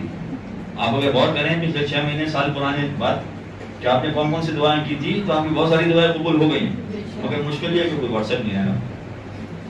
تو دعائیں قبول ہوتی ہیں, یہ بہت بڑی غلط فہمی ہے کہ دعائیں قبول نہیں ہوتی. دعائیں قبول ہوتی ہیں بالکل, لیکن یہ طے کر کے بیٹھ گیا. اچھا کچھ لوگ ایسے ہوں گے ارے اللہ نے مجھے سب کچھ دے دیا ہے. آپ کو بہت سارے سیاستدان بھی یہ کہتے ہیں اللہ نے مجھے سب کچھ دے دیا ہے تو مجھے تو کسی چیز کی ضرورت ہی نہیں تھی. تو اگر اللہ نے سب کچھ دے دیا تو میں کیا مانگوں خدا سے مثلا, اس لیے میں دعا نہیں مانگتا. بہت سارے ریزن ہو سکتے. کوئی یہ طے کر کے بیٹھ جائے کہ میں دعا نہیں مانگوں گا, تب بھی پروردگار اس سے کہے گا کہ اے میرے بندے, نماز پڑھتا ہے نا یہ, اے میرے بندے تجھے ایک دعا تو ضرور مانگنا پڑے گی مجھ سے, ایک دعا تو ضرور مانگنا پڑے گی. وہ دعا کون سی؟ وہ دعا قرآن مجید میں. قرآن مجید کے آپ 114 میں سے 113 سورتوں کی تلاوت کر جائیں نماز میں, آپ کی نماز نہیں ہوگی. نماز اگر آپ پڑھ رہے ہیں تو 114 میں سے 113 سورتوں کی تلاوت کر جائیں, نماز نہیں ہوگی جب تک کہ ایک سورہ کی تلاوت نہ کریں. سورہ الحمد لا صلاۃ الا بفاتحۃ الکتاب, نماز ہو ہی نہیں سکتی ہے جب تک کہ فاتحۃ الکتاب میں سورہ الحمد کی تلاوت. اور اس سورہ میں بھی فقط ایک ہی دعا ہے, اس کے علاوہ دعا نہیں. بسم اللہ الرحمن الرحیم. اب مجھے ترجمہ کرنے کی ضرورت نہیں ہوگی, اتنا تو آپ یقیناً آگے ہیں. الحمدللہ رب العالمین الرحمن الرحیم مالک یوم الدین ایاک نعبد و ایاک نستعین. یہاں تک آپ نے کچھ نہیں مانگا, بسم اللہ سے لے کے یہاں تک آپ نے کچھ نہیں مانگا. اب ترجمہ آپ خود کر لیجئے, میرا ٹائم ضائع ہو جائے گا. اب آپ نے دعا مانگی اہدنا الصراط المستقیم, خدا بندہ مجھے صراط مستقیم کی ہدایت کر. اب میں وہ سنی شیعہ والے تفرقے میں نہیں پڑھ رہا، میں سیدھا ترجمہ کر رہا ہوں. خدا بندہ مجھے صراط مستقیم کی ہدایت یہ دو. آپ نے اندازہ کیا کہ صراط مستقیم کتنی اہم چیز کتنی ہے؟ اگر مومن دن میں 17 رکعت نماز پڑھ رہا ہے تو کم سے کم اس سے 10 مرتبہ یہ کہلوایا جا رہا ہے اہدنا الصراط المستقیم، اہدنا الصراط المستقیم، اہدنا الصراط المستقیم. کم سے کم 10 مرتبہ یہ کہلوایا جا رہا ہے. تیسری اور چوتھی رکعت میں اگر وہ تسبیحات اربع پڑھ رہا ہے تو کم سے کم دن میں 10 مرتبہ اسے یہ کہنا پڑ رہا ہے خدا بندہ مجھے صراط مستقیم کی توفیق دے، صراط مستقیم کی ہدایت عطا فرما. 10 مرتبہ یہ کہنا پڑا. اور 1400 برس گزر چکے ہیں پیغمبر کو اس دنیا سے گئے ہوئے. 1400 برس بعد بھی آج انسان کو اس کی اتنی زیادہ ضرورت ہے کہ بار بار اس کی یاد دہانی کرائی جا رہی ہے کہ اہدنا الصراط المستقیم. اس کے بغیر انسان ہدایت نہیں پا سکتا ہے. مسلسل 10 مرتبہ کم سے کم ہے، ورنہ اگر 11ویں امام کی حدیث ہو تو 45 مرتبہ دن میں مومن کہے گا اہدنا الصراط المستقیم. اب 45 کیسے ہوگا اس کی کیلکولیشن بھی آپ ہی کر لیں. ویسے تو 51 رکعت نماز ہے مگر بنے گا وہ. چلے اہدنا الصراط المستقیم. صراط مستقیم کے معنی کیا ہے؟ سیدھا راستہ. اچھا صراط مستقیم ہے کیا چیز؟ کسے کہیں گے صراط مستقیم؟ ممکن ہے کہ میں ایک بات آپ کے سامنے کہوں کہ یہ ہے صراط مستقیم. آپ کہیں گے ٹھیک ہے آپ کی بات سن لی ہم نے، مگر ہم کسی اور دوسرے بڑے مولانا سے کسی بڑے عالم سے پوچھیں گے وہ کیا کہتے ہیں صراط مستقیم. وہ آپ کو ہو سکتا ہے وہ الگ بات بتائیں. کسی تیسرے سے پوچھیں گے تو کوئی اور الگ بات بتائیں. مگر نہیں، میں آپ کو اس وقت آیت اللہ سیستانی کا نام دے رہا ہوں. آیت اللہ سیستانی صراط مستقیم کس کو کہتے ہیں؟ وہ کس کو صراط مستقیم بتاتے ہیں؟ صراط مستقیم کا سوال ان سے کیا گیا کہ آقا یہ بتائیے کہ صراط مستقیم کیا ہے؟ عالم تشریع کے سب سے بڑے عالم، عالم جن کو کہا جاتا ہے، ان کا جواب ہے کہا کہ صراط مستقیم 2 چیزیں. نمبر 1 ولایت علی اور اولاد علی.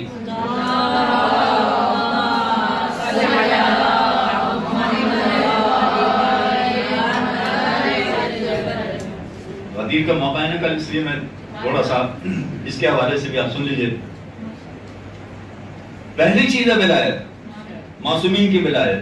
ٹھیک ہے. اچھا اب چونکہ غدیر کی بات ہے اس لیے میں تھوڑا سا اس کو مزید بیان کر رہا ہوں آپ کے سامنے. ولایت کے 2 حصے ہیں. 2 حصے کا مطلب یہ ہے کہ ایک تو انسان زبان سے کہے کہ میں 4 معصومین کو مانتا ہوں، اشہد ان علی ولی اللہ، زبان سے کہے. تو ایک زبان سے اقرار ہے ولایت کا، زبان سے کہنا کہ میں ولایت کا ماننے والا ہوں. اور دوسرا ہوتا ہے ولایت اس آدمی کی باڈی لینگویج. یہ آج کل کے زمانے میں بہت استعمال ہوتی ہے اس طرح باڈی لینگویج. ولایت کی باڈی لینگویج کہ ولایت کی باڈی لینگویج کیا ہے اس کی. اچھا یہ باڈی لینگویج کی لینگویج جو ہے وہ کھیلوں میں بھی استعمال ہوتا ہے یہ لفظ، سیاست میں بھی استعمال ہوتا ہے یہ لفظ، اور باقی مقامات پر بھی بہت استعمال ہوتا ہے یہ لفظ. ولایت کے حوالے سے اس کی باڈی لینگویج کیا ہے، یہ کیا سوچتا ہے. اب میں آپ کو ایک مثال دیتا ہوں چھوٹی سی. 2 دوست ہیں جو آپس میں بات کر رہے ہیں. ایک دوست دوسرے دوست کو گالیاں دے رہا ہے مگر وہ دوسرا ہنس رہا ہے. وہ گالیاں دے رہا ہے مگر اس کے باوجود ہنس رہا ہے. باتیں ہو رہی ہیں مگر یہ بات میں گالیاں دے رہا ہے اور وہ ویسے ہی ہنس رہا اپنی جگہ پر. اور یہ بھی یاد رکھیے کہ جتنی گہری دوستی ہوگی اتنی گہری گالی دی جاتی ہے. عام طور پر ہر دوست کو اس طرح کی گالی نہیں دی جاتی. جس کا زیادہ گہری دوستی ہوتی ہے اس کو ایسی کوئی، لیکن گہری دوستی کی وجہ سے وہ دے رہا ہے گہری گالیاں مگر وہ ہنس رہا ہے. ارے بھائی تمہیں گالیاں دے رہا ہے، اگر اس سے پوچھا جائے تو کیا کہے گا؟ کیا میری زبان سے تو کہہ رہا ہے مگر اس کی باڈی لینگویج دیکھیں، اس کی باڈی لینگویج دیکھیں کہ اس کے دل میں یہ بات نہیں ہے جو وہ زبان سے کہہ رہا ہے اور اس کے دل میں وہ بات نہیں ہے. اس لیے نظر انداز کر دیتا، بالکل ہی برا مان لیتا. ایک مثال ہو گئی. اب آئیے دوسری مثال. دوسری مثال کیا ہے کہ ہم ایک صاحب کے یہاں پہنچے، ان کے یہاں گھنٹی بجائی، وہ باہر نکلے، انہوں نے دیکھا رہے مولانا ٹوپی پہنی ہوئی شیروانی ہے، لیکن جیسے ہی ہمیں دیکھا چہرے سے ایسا تاثر ہوا ان کے کہ مولانا آئیے آئیے، زبان سے کہنا آئیے آئیے، اندر آئیے اندر آئیے، تشریف لائیے تشریف لائیے، مگر چہرے سے ایسا پتا چل رہا ہے کہ مولانا غلط وقت پہ آ گیا، آپ کسی اور وقت پہ آتے تو بہتر تھا، اس وقت آپ غلط وقت پہ آ گئے۔ یہ کیا ہے؟ کیا زبان سے کہہ رہے ہیں آئیے آئیے اندر آئیے آئیے اندر آئیے، مگر ان کا طریقہ یہ ہے کہ بھائی نہ ہی آئے تو زیادہ بہتر ہے۔ یہ باڈی لینگویج ہے، تو اب اس میں کیا ہوگا اثر؟ ٹھیک ہے میں تو آپ کو سلام کرنے آیا تھا، میں پھر سے آیا ہوں۔ باڈی لینگویج میں اتنا فرق پڑ جاتا ہے کہ انسان زبان سے کچھ کہہ رہا ہے، اچھی بات کہہ رہا ہو، تب بھی اس کی باڈی لینگویج اگر اس کی گواہی نہیں دے رہی ہے تو آدمی اپریشیٹ نہیں کرے گا، مانے گا نہیں اس کو۔ اچھا ایک عالم نے اور زیادہ اچھی مثال دے دی، وہ بھی سن لیجیے۔ کہتے ہیں کہ ایک صاحب نے دعوت کی تو ان کے گھر پہ پہنچے، رات کا وقت تھا، گھر پہ پہنچے تو گھنٹی بجائی، ان کی گھنٹی بجائی تو چونکہ پیسے والے تھے، بڑے آدمی تھے، انہوں نے کتا پال رکھا تھا اور دروازہ گیٹ بہت بڑا تھا ان کا۔ جیسے ہم نے گھنٹی بجائی وہاں سے بھوکتا ہوا کتا آیا اور بڑے غضبناک طریقے سے وہ کتا بھوگ رہا ہے، مگر وہ گیٹ کی اس طرف ہے لہذا محفوظ ہیں، تو وہ ہمیں دیکھ کے مسلسل بھونک رہا ہے، مسلسل غضبناک طریقے سے چیخ رہا ہے بری طرح سے، اور ایک دہشت بھی طاری ہو رہی ہے کہ نہ جانے کیا ہونے والا ہے، رات کا وقت ہے۔ اچھا ایک گھنٹی، دو گھنٹی، جتنی گھنٹی بجا تو اس کا بھونکنا اور بڑھ جاتا ہے، جتنی گھنٹی بجا اس کا بھونکنا اور بڑھ جاتا ہے۔ تھوڑی دیر کے بعد وہ صاحب نکل کر آئے، وہ صاحب نکل کر آئے تو کتے نے جب مالک کو دیکھا تو اس نے دم جانا شروع کر دیا۔ انہوں نے دروازہ کھولا تو مالک چونکہ صحیح طرح سے بات کر رہا تھا تو کتا سمجھ گیا کہ یہ کوئی خطرناک آدمی نہیں، لیکن وہ بات کرتے کرتے اندر لے گئے۔ اب اندر جب لے گئے تو کیا ہوا کہ کتا جب ہماری طرف دیکھ رہا ہے تو زوردار طریقے سے بھونک رہا ہے، اور مالک کو دیکھ رہا ہے تو وہ دم ہلا رہا ہے۔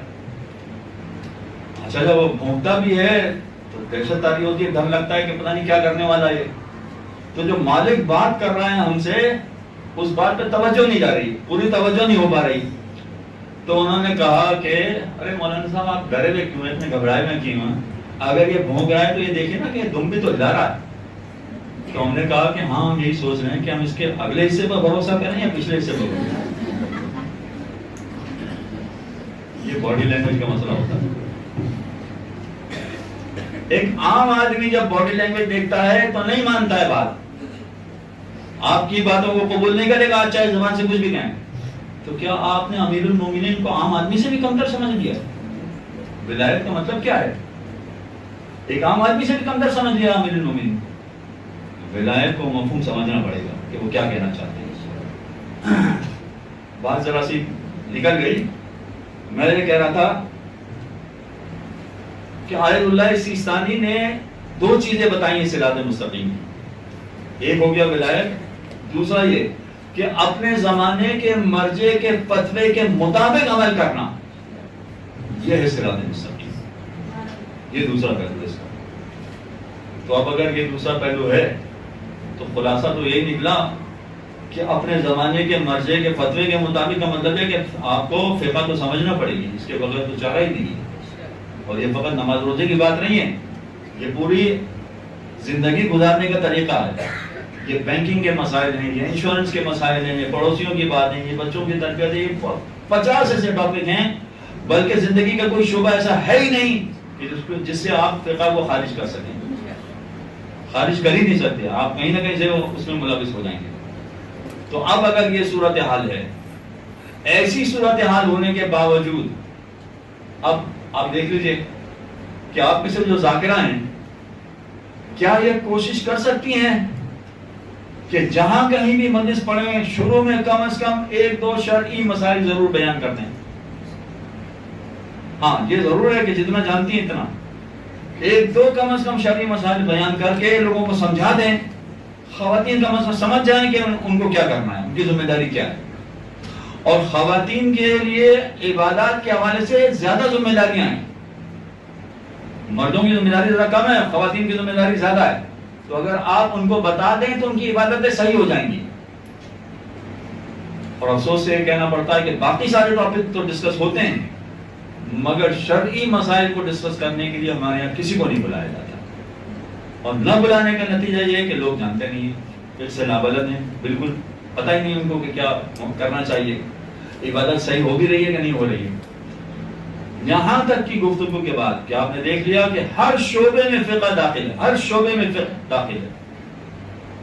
اب فقہ میں اس کو کیسے سمجھا جائے، فقہ کو کیسے، جو اب ٹاپک ہے 1 گھنٹے کے بعد تقریباً شروع ہو رہا ہے، میرا پتہ نہیں اب میں پورا کر پاؤں گا کہ اس کو کیسے سمجھا جائے.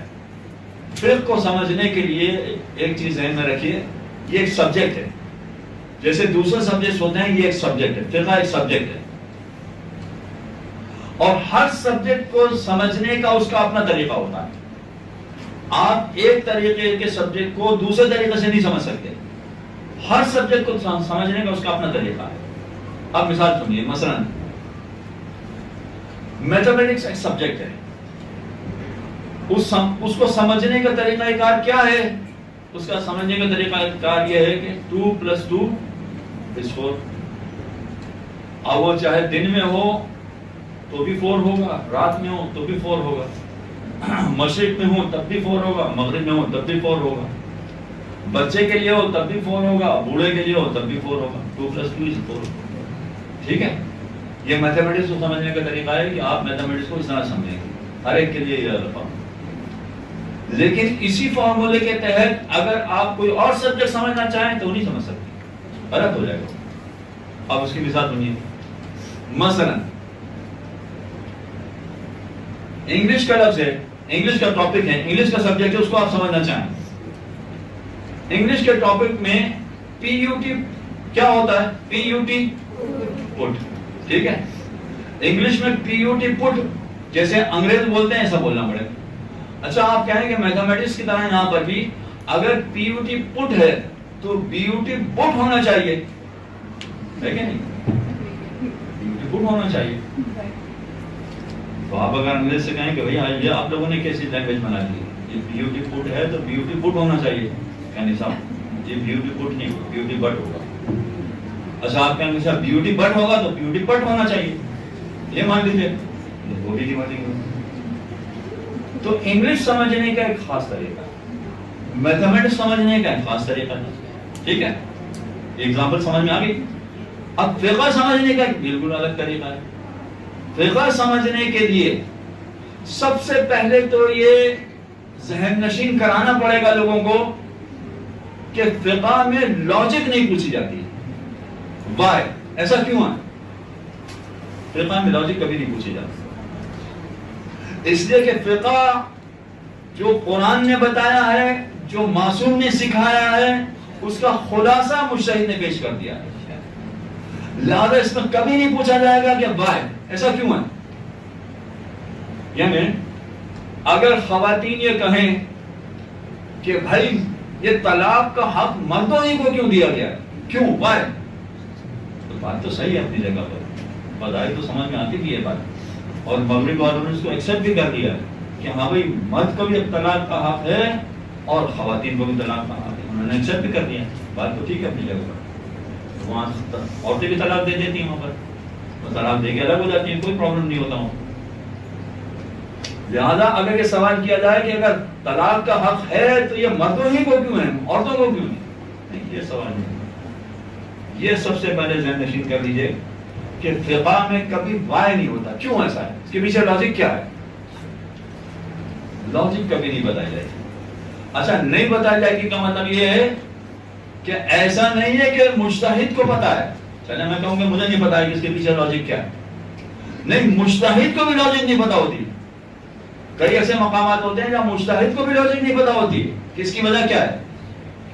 وہ یہ دیکھتا ہے، مجتہد فقط اتنا دیکھتا ہے کہ یہ معصوم کا کلام ہے، بس آمنا وسلمنا، بس یہ بات ہے.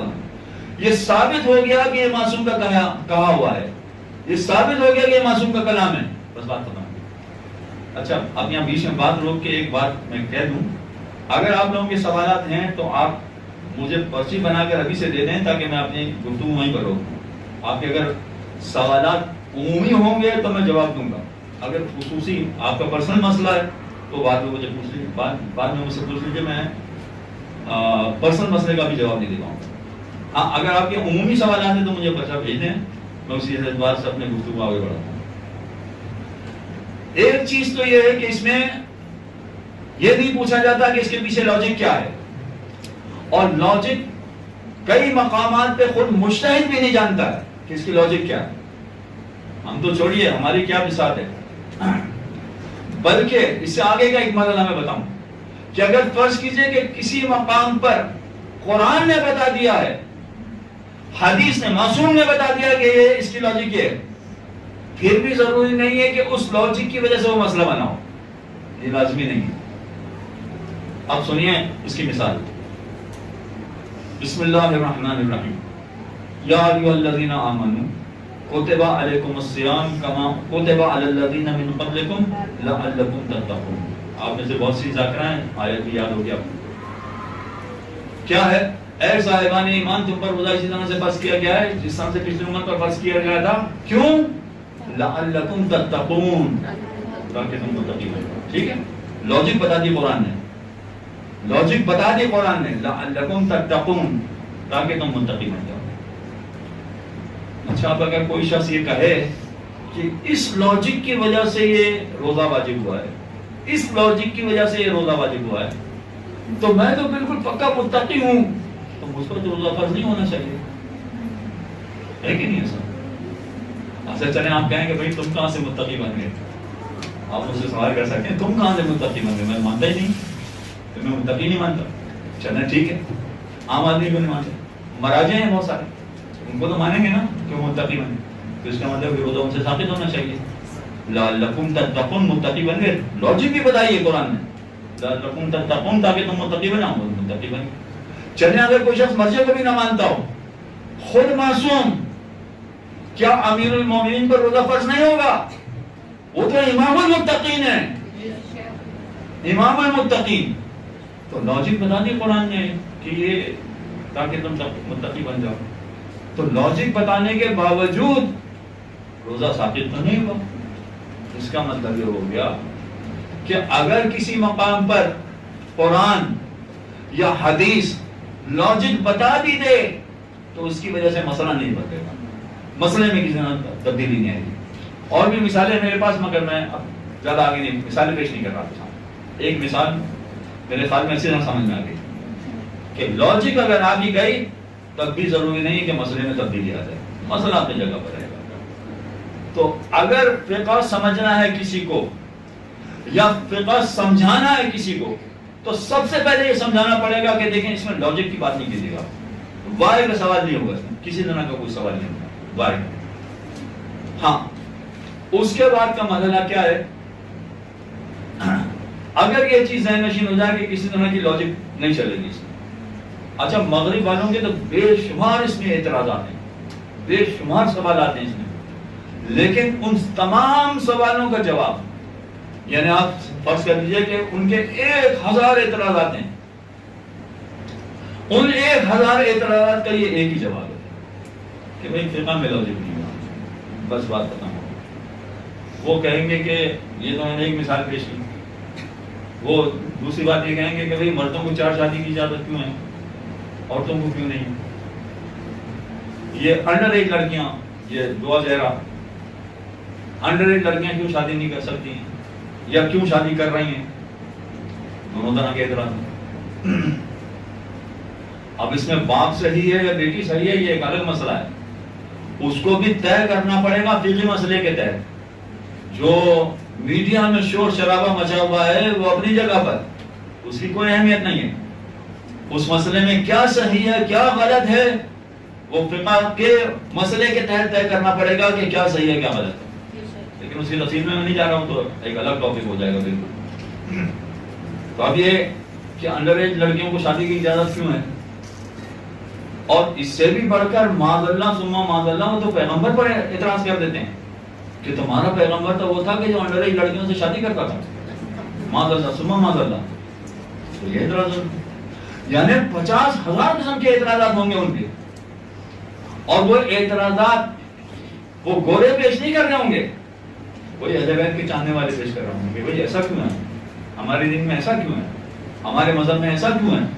سب کا جواب دیکھیے کہ فقہ میں کوئی لاجک نہیں ہے, جو معصوم نے کہہ دیا ہے اس کے مطابق تمہیں عمل کرنا ہے. اگر تم اہل بیت کے دین پر چلنا چاہتے ہو, اہل بیت کے ساتھ ساتھ چلنا چاہتے ہو, تو بس جو وہ کہہ رہے ہیں اس کو مان لو, اور اگر نہیں چلنا چاہتے تو تمہارا راستہ الگ ہی, مطلب ہو جاؤ, بس ختم ہوگی. اب یہاں اگر یہ چیز ذہن نشین کرانے میں کامیاب ہو جائیں کہ دیکھیں فقہ میں لاجک نہیں ہوگی, تو اب فقہ سمجھنا آسان ہو جائے گا. اب سمجھنا زیادہ آسان ہو جائے گا کہ کیسے سمجھا جائے گا اس کو.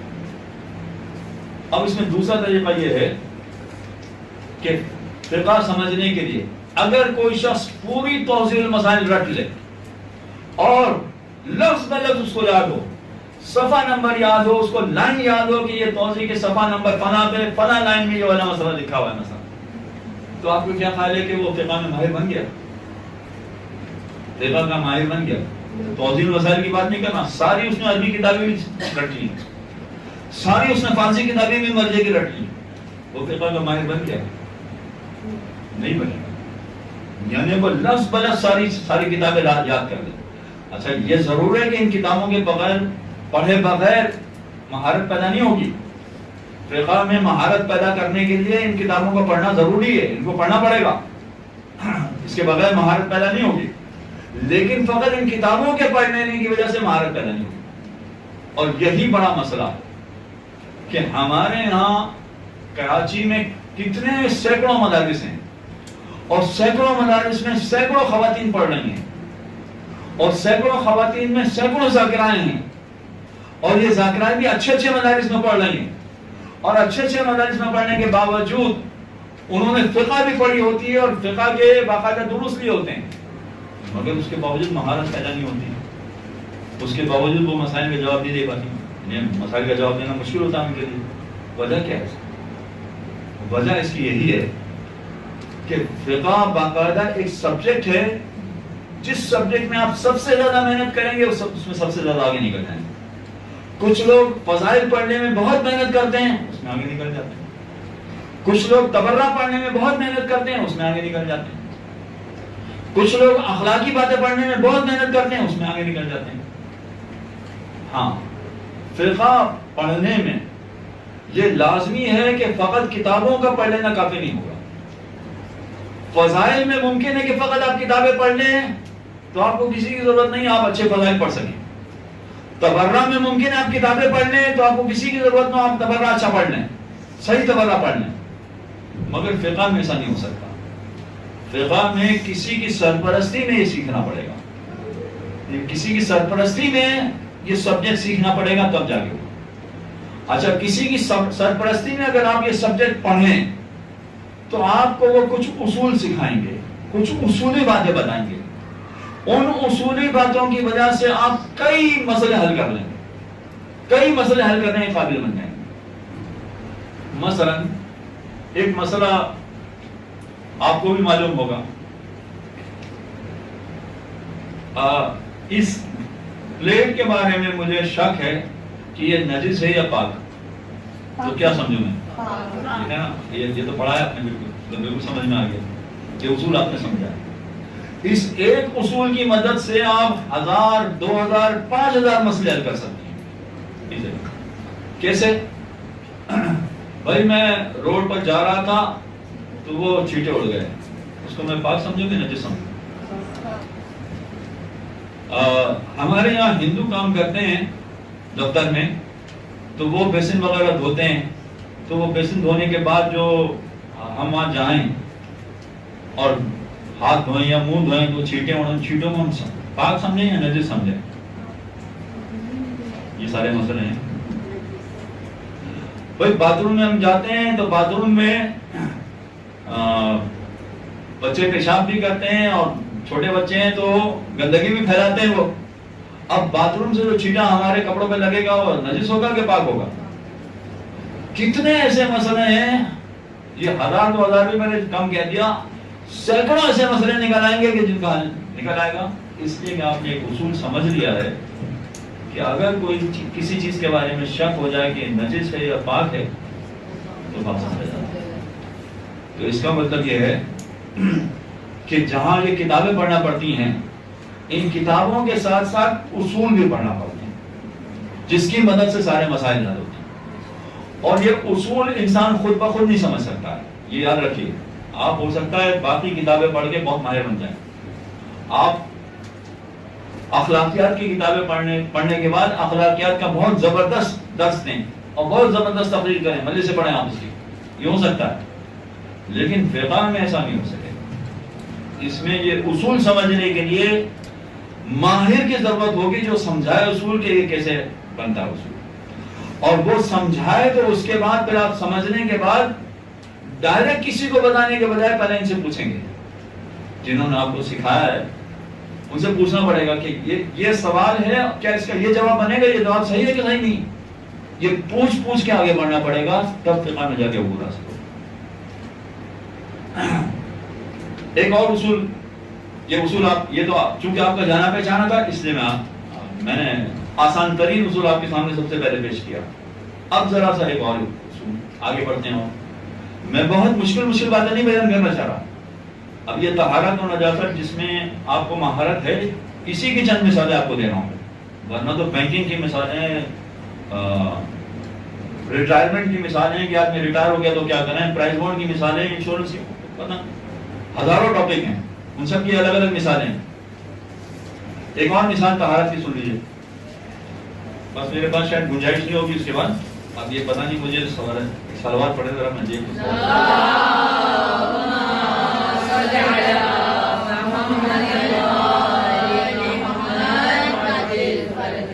ایک مطلب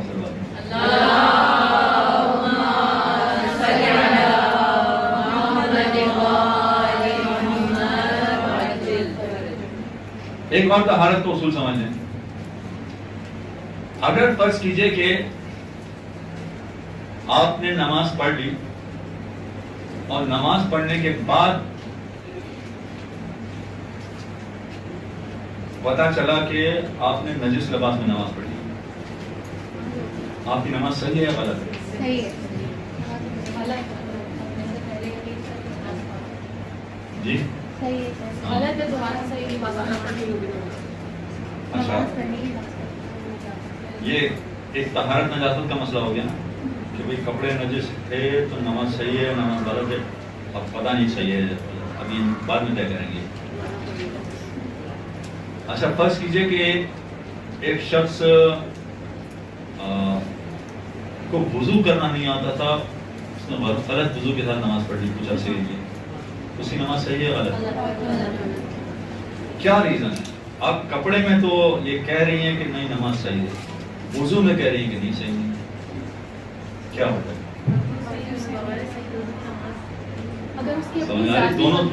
دونوں معاملے میں طہارت کا مسئلہ ہے. ایک میں کہہ رہی ہیں کہ اگر وضو غلط ہے تو نماز غلط ہے، اور دوسرے میں کہہ رہی ہیں کہ اگر کپڑا نجس ہے تو پھر بھی نماز صحیح ہے. یہ ایسا جواب کیوں ہوتا ہے؟ اب دیکھیے اس کا اصول سمجھ لیجیے. اچھا یہ اصول کی میں پوری جزیات بیان نہیں کر رہا، فقط یہ سمجھانے کے لیے کچھ باتیں بیان کر رہا ہوں. جزیات تو بہت لمبی چوڑی ہوتی ہیں. اصول یہ ہے کہ اگر کسی کا وضو، غسل یا تیمم، ان تین میں سے کوئی ایک چیز بھی غلط ہو جائے تو اس کی نماز صحیح نہیں ہو سکتی. اس کی عبادتیں صحیح ہونے کا کوئی طریقہ نہیں ہے. وضو، غسل اور تیمم، ان میں اگر کوئی خرابی ہو گئی تو اس کو صحیح کرنے کا کوئی طریقہ نہیں. ہمارے پاس ایسے ایسے لوگ آتے تھے کسی زمانے میں کہ جن کی عمریں ہم سے 30 سال بڑی تھی، آج تو پتہ نہیں زندہ ہیں کہ نہیں، اور کہتے تھے کہ ہم جب انڈیا سے ہجرت کر کے آئے تو وہاں جو مدرسے میں پڑھتے تھے تو مدرسے میں سکھایا گیا تھا کہ ایک مرتبہ وضو کرنا واجب ہے، ہاتھوں میں پانی ڈالنا، دوسری مرتبہ مستحب ہے، اور تیسری مرتبہ ڈبل مستحب ہے. تو ہم نے تو اسی طرح سے نمازیں پڑھی.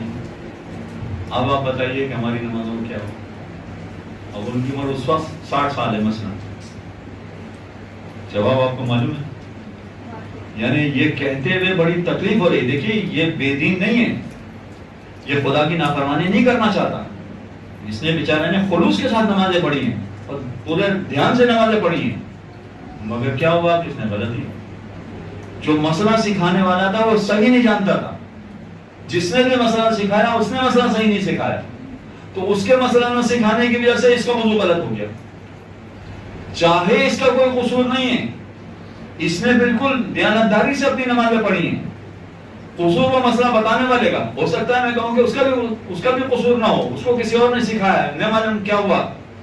لیکن اگر غلط مسئلہ کسی نے بتا دیا اور 30 سال تک اس طرح سے نمازیں پڑھی گئی ہیں, 30 سال کی نمازیں باطل ہیں. کہتے ہوئے بہت دکھ ہو رہا ہوتا ہے کہ آپ کی ساری نمازیں باطل ہیں, بہت دکھ ہو رہا ہوتا ہے. بیچارہ نہیں. وضو غسل تیمم میں اگر کہیں کوئی غلطی ہو جائے تو اس کی کوئی معافی نہیں ہے, وہ ہمیشہ عبادت باطل سمجھے. مجھ سے ایک مسئلہ کسی زمانے میں ایک خاتون نے پوچھا تھا.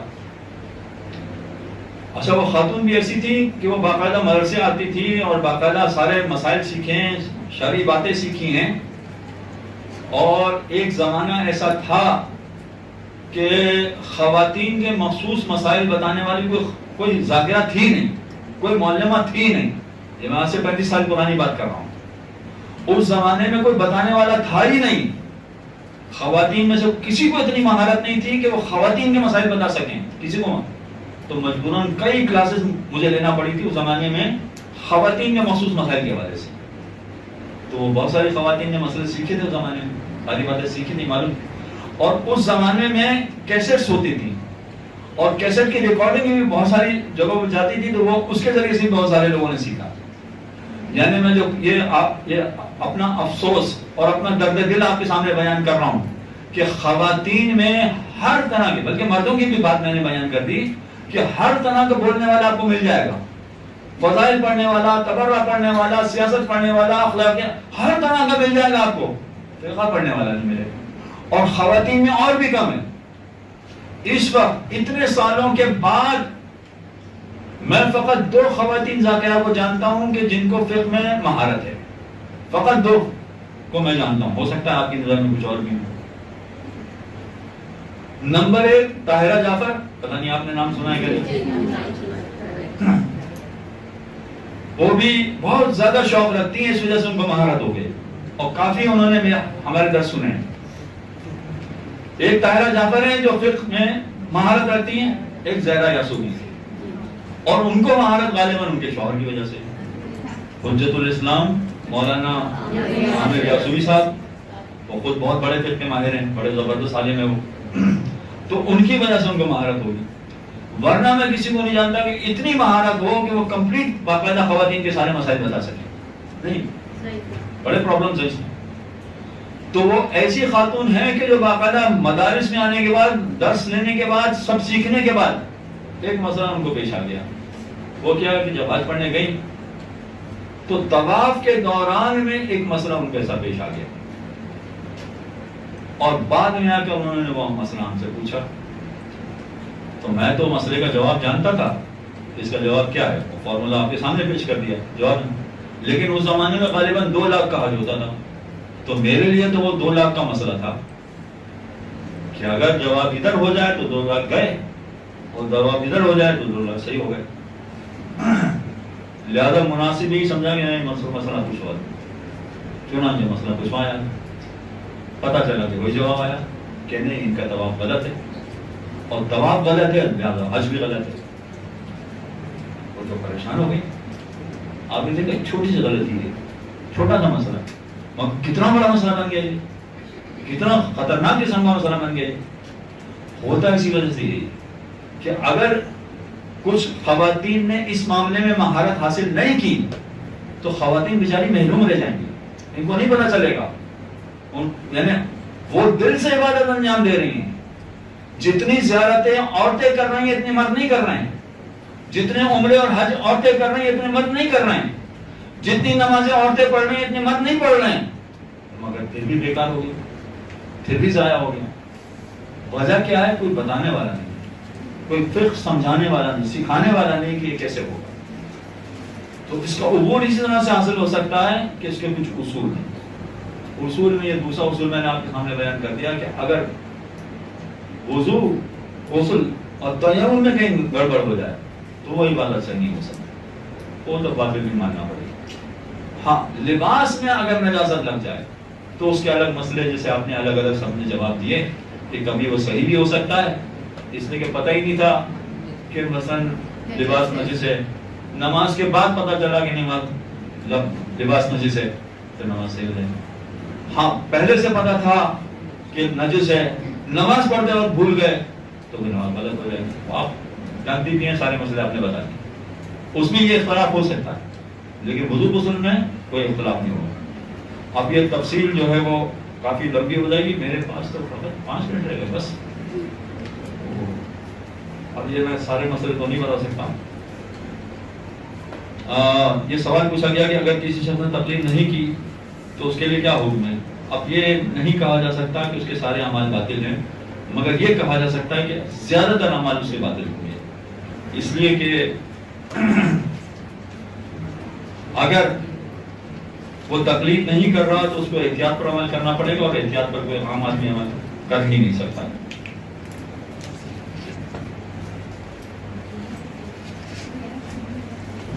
اچھا ایک مسئلہ جو ہے یہ غدیر کے حوالے سے پوچھا گیا ہے، اس کی تفصیل بہت لمبی ہو جائے گی، معافی چاہتا ہوں اس کا جواب نہیں دے پاؤں گا میں. دوسرا ایک مسئلہ یہ کہ نماز کے بارے میں سوال ہے کہ کیا مردوں کے لیے پہلے رکعت میں؟ ہاں سوال میں پڑھ دیتا ہوں.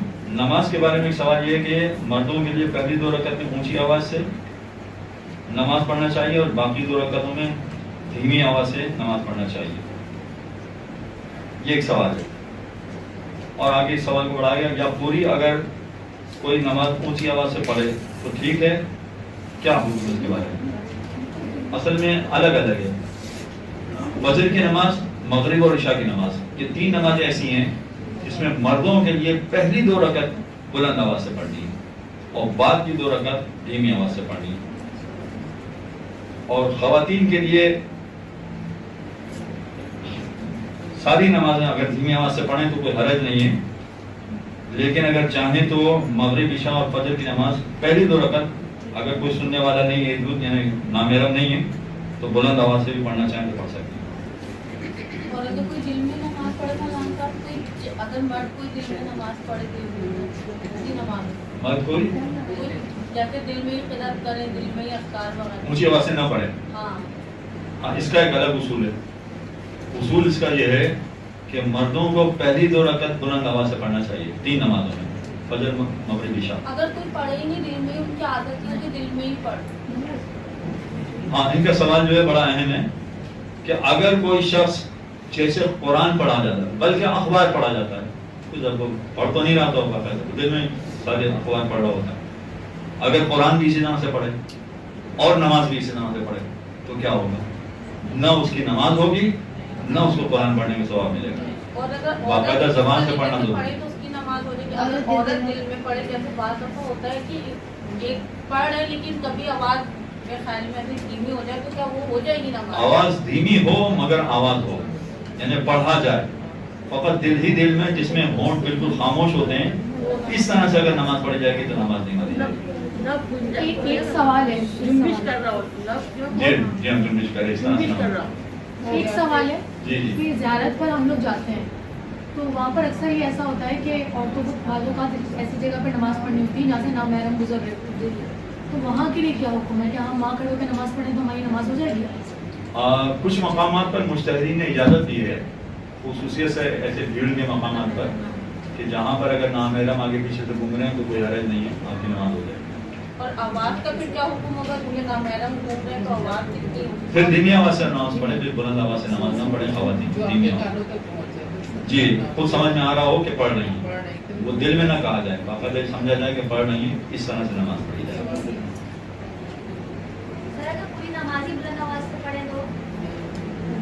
ہاں اگر پوری نماز بلند آواز سے پڑھیں کا مطلب یہ ہوگا کہ تیسری اور چوتھی نماز رکعت بھی بلند آواز سے پڑھیں، تو اگر غلطی ہو گئی ہے تو کوئی حرج نہیں. جان بوجھ کے کریں گے تو نماز باطل ہو جائے گی. سر نابالغ بچوں کو ساتھ کھڑا کر کے نماز پڑھائی جا سکتی ہے؟ یہ بھی اچھا سوال ہے. کیا نابالغ بچوں کو ساتھ کھڑا کر کے نماز پڑھائی جا سکتی ہے یا نہیں؟ ایسا کرنا اچھا نہیں ہے. وجہ اس کی ہے کہ جو مائیں ایسا کر رہی ہیں وہ کام تو بہت اچھا کر رہی ہیں. وہ تو چاہتی ہیں کہ اپنے ان کے بچے نمازی بنیں, نماز سیکھ لیں, قرات سیکھ لیں, تو کام بہت اچھا کر رہی ہیں. مگر ان کے دل میں یہ بات بھی ہے کہ میری نماز کے ساتھ ساتھ بچے میری نماز کو سنیں اور وہ نماز صحیح طرح سے پڑھیں اور نماز صحیح طرح سے سیکھ لیں. یہ بات جو دل میں ہے تو اس کا مطلب یہ کہ خالص اللہ کے لیے تو نہیں بھی نماز, یہ گڑبڑ ہو جائے. اس لیے بہتر ہے کہ نماز خالص اللہ کے لیے پڑھی جائے, باقی کسی چیز کو شامل نہ کیا جائے. البتہ اس میں تفصیلات اور بھی ہیں مگر وہ اس کی ڈیٹیل میں نہیں جا رہا. اتنی آواز سے پڑھا جائے کہ بچے کمرے میں کھیل رہے ہیں, تو اتنی آواز سے کہ نامحرم موجود ہے کہ بچہ سنتا رہے اس طرح, یہ تو صحیح ہے. ہاں, اس میں وہی اگر فرض کیجیے کہ آواز بلند کر دی ہے اور اس نیت سے, اس ارادے سے آواز بلند کر دی ہے کہ بچہ سنتا رہے, تو بات وہی ہوگی کہ بچے کو سنانے کے لیے بھی نماز پڑھے, اللہ کے لیے نماز پڑھے. اچھا ایک آخری سوال ہے. جی بس آخری سوال ہے. وہ یہ کہ جیسے پھر وہی زیارت والا حساب کتاب آ گیا کہ راستے ہوتے ہیں, سفر میں نمازوں کے اوقات ہوتے ہیں, کہیں پانی ملتا ہے کہیں نہیں مل رہا ہوتا, اور بعض اوقات خواتین کے لیے پانی ایسی جگہ پر دستیاب ہوتا ہے جہاں مرد سامنے ہوتے ہیں. اس سچویشن میں کیا حکم ہے کہ ہم کس طرح وضو کریں؟ آپ کے سوال کا جواب بہت لمبا ہے, اب مجھے پتہ نہیں گنجائش ہے. البتہ نماز ہو سکتی ہے وہاں پر, نماز کسی صورت میں معاف نہیں, وہاں کی نماز پڑھنا پڑے گی. اگر پانی نہ ملے تو تیمم کا انتظام کریں. اگر پانی مل رہا ہے تو وضو ہی کے ذریعے سے نماز پڑھنا پڑے گی. اب آپ کا دوسرا سوال کہ نامحرم ادھر ادھر سے دیکھنے والے ہیں تو پھر کیا ہوگا؟ ایک منٹ ہے, تو پھر کیا ہوگا؟ ہاتھ کھولنا پڑیں گے ہاتھ دھونے کے لیے. تو ایسی صورت میں جی ایسی صورت میں اگر آپ کے لیے 2-3 خواتین مل کے حجاب کا انتظام کرنا ممکن ہو, یا آپ کے محرم مرد ہوں حجاب کا انتظام کرنا ممکن ہو, تو کرنا پڑے گا. یعنی حجاب کا بھی پورا خیال کرنا ہے اور وضو بھی کرنا ہے, دونوں میں سے کوئی بھی معاف نہیں ہوگا. شکریہ اللہ کا.